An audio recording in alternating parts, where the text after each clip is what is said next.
Oh, isn't she pretty and cute? It's just a shame she's so dumb. Oh, now, Thunderfoot, how can you besmirch a pretty young thing like that? Justify yourself, man. Well, okay. First, what is she wearing on her head? Yeah, this girl thinks that wearing a sheet over her head will show an ancient magical desert spectre that she respects him.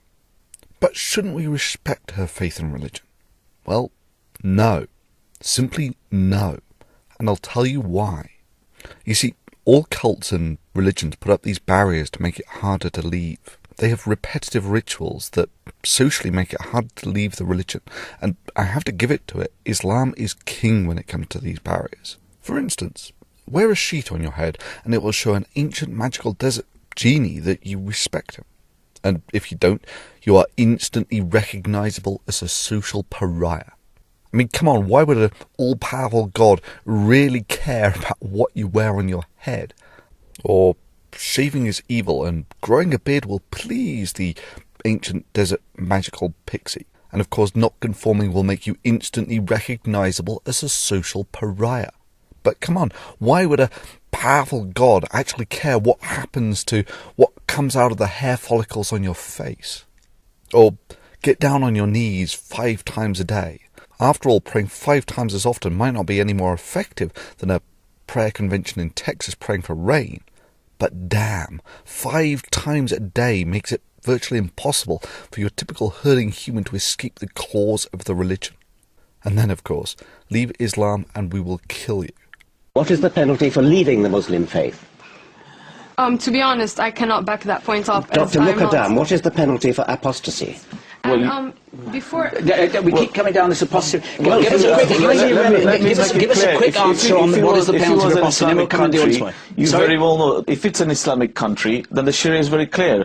Apostasy is dealt with the death penalty. Thank you, that's all I want to hear. You know, like that guy in Iran at the moment who is purportedly born a Muslim. So now that he's grown up and says that he's a Christian, this obviously means that under Islamic law, as practiced in an Islamic country, that he should be executed. It's all designed to create social conformity to the religion and to make it harder to leave. So no, I have no respect, none whatsoever, for a woman who embraces the very tools of her social thraldom, no matter how well it's accessorized. To me, putting a sheet over your head to appease some desert spectre commands exactly as much respect as putting a box of ramen noodles down your jockstrap to show the flying spaghetti monster how much you love him. But that's not the only reason this Islamic makeup girl is dumb. She abused the Digital Millennium Copyright Act. She filed DMCAs for her own purposes when Pothole54 had the temerity to draw attention to her scientific illiteracy that she decided to vocally parade on YouTube. Sorry, girl, but that's a big no-no. You choose to inject your scientific illiteracy into this forum.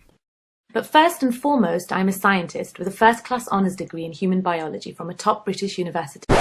Yes, I believe that the first human being, our ancestor Adam, peace be upon him, was created by God in heaven. And now you have no grounds whatsoever to complain when you get called on it. Now, a more compassionate and understanding guy than Potholer54 you will not find.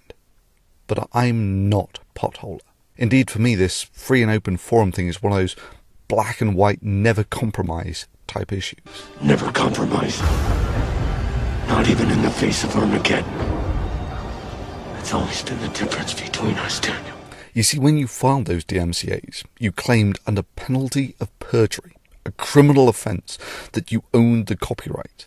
And when the counter notices were filed and you did not sue, you de facto lost. Indeed, you can be sued for doing it. Further, it also puts you on pretty shaky ground for maintaining a YouTube account, as you claimed that you were making the claim in good faith, and that your account would be terminated if it wasn't. Now, I've got a pretty dim view of commercial makeup bimbos, Islamic or not, who elect to abuse a legal instrument designed for the fiscal protection of copyright because their skin, albeit very heavily chemically treated skin, isn't thick enough to take the mildest of criticisms from the most mild-mannered folks like Potholer54. Further, I have to say that your excuses for abusing the DMCA are risible. Indeed, you might as well have been parroting word for word PCS. And this is how he ended up. This is an apology from myself to Thunderfoot and other YouTube users.